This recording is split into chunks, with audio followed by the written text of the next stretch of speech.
나는 오래된 대문이 열리는 소리를 들었다. 현관문 앞에 아들과 한 여자가 서 있었다. 아들 준호의 얼굴에는 들뜬 기색이 묻어 있었고 그 옆에 여자는 정돈된 미소로 나를 바라봤다. 순간 거실 한쪽에 누워있던 진돗개 백호가 번개처럼 일어나 낯선 이를 향해 짖기 시작했다. 짧지 않은 세월을 함께한 백호가 그렇게까지 집요하게 짖은 건 처음이었다. 나는 손에 쥐고 있던 앞치마 끈을 움켜쥐었다. 백호의 눈은 낯선 여자를 찢어 삼킬 듯 노려보고 있었다. 살아있는 고기가 본능적으로 느끼는 경계, 그 본능이 지금 며느리라 불릴 여자를 향해 발현되고 있었다. 엄마, 백호가 좀 예민하네요. 준호가 멋쩍게 웃었다. 나는 대답 대신 개와 여자를 번갈아 바라보았다. 여자는 담담히 허리를 굽혀 내게 인사를 했지만 그 미소가 이상하게 매끈하게 붙어있는 듯 느껴졌다. 남편 상우가 조용히 한마디 던졌다. 여보, 괜히 오해하지 마. 걔가 왜 짖는지는 모르는 거니까. 나는 입술을 다물었지만 머릿속에서는 단 한 가지 생각만 맴돌았다. 백호가 짖는 데에는 반드시 이유가 있다. 그 순간부터 나의 시선은 아들이 데려온 여자에게서 떨어지지 않았다. 며느리 소연이 집에 온 지 사흘째 되는 날이었다. 식탁에 앉아 저녁을 준비하는데 부엌문을 살짝 열고 들어온 백호가 또다시 낮게 으르렁거렸다. 이번엔 단순한 짖음이 아니었다. 발톱으로 바닥을 긁으며 소연에게 돌진하려 했다. 나는 급히 백호의 목줄을 붙잡았다. 그러나 그 힘은 내 손목을 흔들 만큼 거칠었다.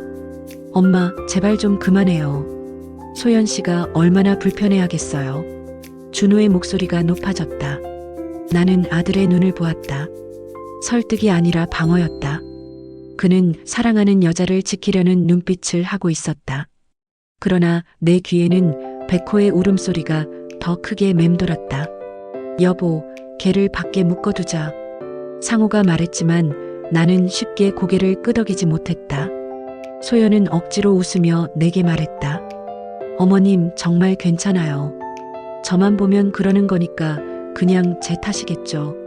그 말이 오히려 내 심장을 두드렸다. 저만 보면이라는 표현. 그건 단순한 겸손이 아니었다. 백호가 유독 그녀에게만 반응한다는 걸 그녀 스스로도 인정하고 있다는 뜻이었다. 나는 순간적으로 눈치를 챘다. 이건 단순한 낯가림이 아니다. 걔가 짖는 건 무언가 알고 있기 때문이다. 그날 밤 소연이 방에 들어간 뒤에도 나는 쉽게 잠을 이루지 못했다.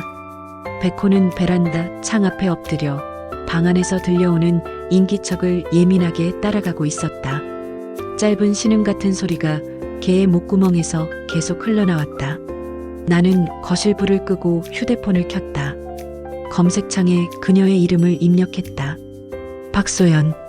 흔한 이름이었지만 그 흔한 이름 속에서 낯선 기사 하나가 눈에 걸렸다. 전주 땡땡병원 실습 간호조무사 폭행 사건. 피해자는 끝내 병원을 떠나고 가해자는 자취를 감췄다. 이름이 같았다. 나이는 정확히 맞아떨어지지 않았지만 연도는 충분히 겹쳤다. 내 심장은 불규칙하게 뛰었다. 단순한 동명이인일 수 있었다. 그러나 백호의 반응이 내 손끝에서 흔들리는 기사 글자와 겹쳐졌다. 뒤에서 준호의 방문이 열리는 소리가 났다. 엄마, 아직 안 주무세요? 그는 의아한 눈빛으로 나를 바라보았다. 나는 황급히 휴대폰을 뒤집었다. 그냥 잠이 안 와서. 내 목소리가 생각보다 떨렸다. 준호는 한숨을 내쉬며 말했다. 엄마, 제발 소연 씨 의심하지 마세요. 걔가 좀 이상한 거지 사람 문제는 아니에요. 나는 대답 대신 고개만 끄덕였다. 그러나 머릿속에서는 이미 다짐이 굳어졌다. 나는 며느리의 과거를 반드시 확인해야 한다. 며칠 후 나는 혼자 시청 근처 도서관 자료실에 앉아 있었다. 손에는 낡은 신문 스크랩 한 장이 들려 있었다. 몇 년 전 전주 외곽에서 벌어진 사건 기사였다. 가출 청소년 2명, 노숙자, 폭행 가담 후 잠적. 목격자는 여성 1명이 있었다고 진술. 사진은 흐릿했지만 뒷모습의 실루엣이 낯설지 않았다. 어깨선과 뒷머리 묶음 모양이 소연과 겹쳐 보였다. 나는 무의식적으로 손끝을 움켜쥐었다. 심장이 두드리는 소리가 자료실 벽에 메아리 치는 것 같았다. 여보, 거기서 뭐해? 뒤에서 들려온 목소리에 깜짝 놀라 돌아보니 남편 상호였다. 그가 내 손에 든 신문을 힐끗 보고 말했다. 당신, 이제 그만해. 며느리 흠 잡으려는 거잖아. 아니야. 이건 그냥 우연이 아니야. 순호가 아들이 알면 어떻게 할 건데? 나는 대답하지 못했다. 목구멍이 막히는 듯 했다. 백호가 이유 없이 지저댄 그날부터 모든 게 내게 연결돼 있었다. 그러나 증거라 하기엔 지금 내 손에 쥔 건 그저 낡은 종이 조각뿐이었다. 집으로 돌아오니 현관 앞에 백호가 있었다. 녀석은 조용히 앉아 있었지만 내가 다가가자 꼬리 대신 낮은 울음소리를 냈다. 마치 나만 이해할 수 있는 언어로 말을 거는 것 같았다. 나는 그 울음 앞에서 주저앉았다. 그리고 처음으로 확신 대신 두려움이 밀려왔다. 혹시 내가 잘못 짚고 있는 건 아닐까? 만약 그렇다면 내 집을 먼저 무너뜨리는 건 걔가 아니라 나 자신일지도 몰랐다. 그날 저녁 식탁 위에는 김이 모락모락 나는 찌개가 놓여 있었다. 그러나 젓가락이 오가는 소리는 없었다. 백호가 또다시 며느리 쪽을 향해 으르렁거린 탓이었다. 엄마, 제발 그만 좀 해요. 준호가 젓가락을 탁 내려놓았다. 소연 씨가 뭘 그렇게 잘못했어요? 걔가 짖는다고 사람을 의심해요? 나는 입술을 꼭 다물었다. 소연은 고개를 숙이고 있었다. 미소도 변명도 없었다. 그 무표정이 오히려 내 불안을 키웠다. 얘야, 걔가 아무한테나 그러는 게 아니다. 내 말에 준호는 벌떡 일어나 소연의 손을 잡았다.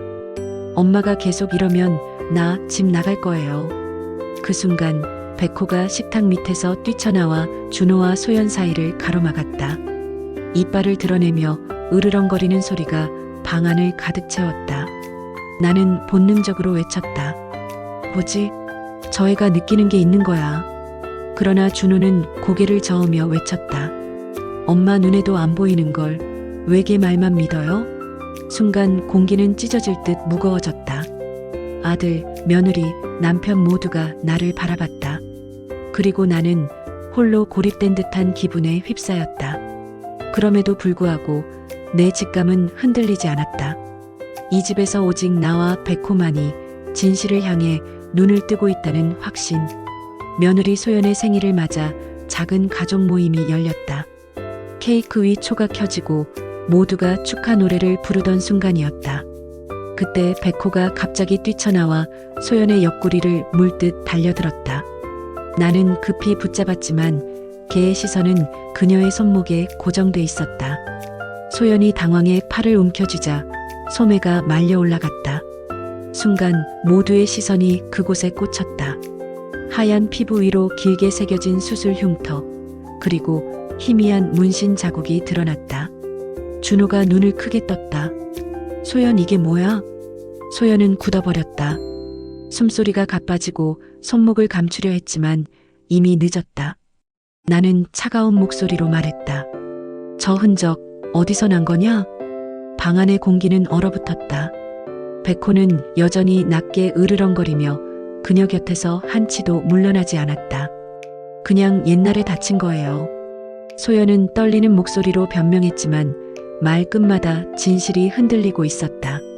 나는 책상 서랍에서 꺼낸 낡은 신문 스크랩을 그녀 앞에 내밀었다. 여기, 몇 년 전 전주 외곽에서 일어난 사건. 그때 목격자의 묘사 바로 너 아니냐? 준호가 얼굴을 잿빛으로 굳혔다. 남편 상호조차 아무 말 없이 시선을 피했다. 그리고 그 순간 나는 깨달았다. 백호가 짖은 건 단순한 직감이 아니라 잊힌 흔적을 끄집어내는 증거였다는 것을. 식탁 위에는 아직 케이크 초가 타고 있었다. 초의 불빛은 흔들렸고 방 안 공기는 무겁게 가라앉았다. 준호는 멍하니 서 있었고 소연은 더 이상 미소를 지을 힘조차 없어 보였다. 사실은, 소연이 떨리는 목소리로 입을 열었다. 저 그때 기사에 나온 사람 맞아요. 가출했을 때 잘못된 무리에 끼어 있었어요. 하지만 저는 직접 손대진 않았어요. 그냥 지켜만 봤어요. 순간 준호가 자리에서 벌떡 일어나 외쳤다. 뭐라고? 그럼 다 사실이었어? 소연의 눈가에 눈물이 맺혔다. 다른 데선 새 삶을 살 수 있을 거라 생각했어요. 준호 씨랑 결혼하면 달라질 줄 알았어요. 나는 단호히 말했다. 내 과거는 내가 지우려 한다고 지워지지 않는다.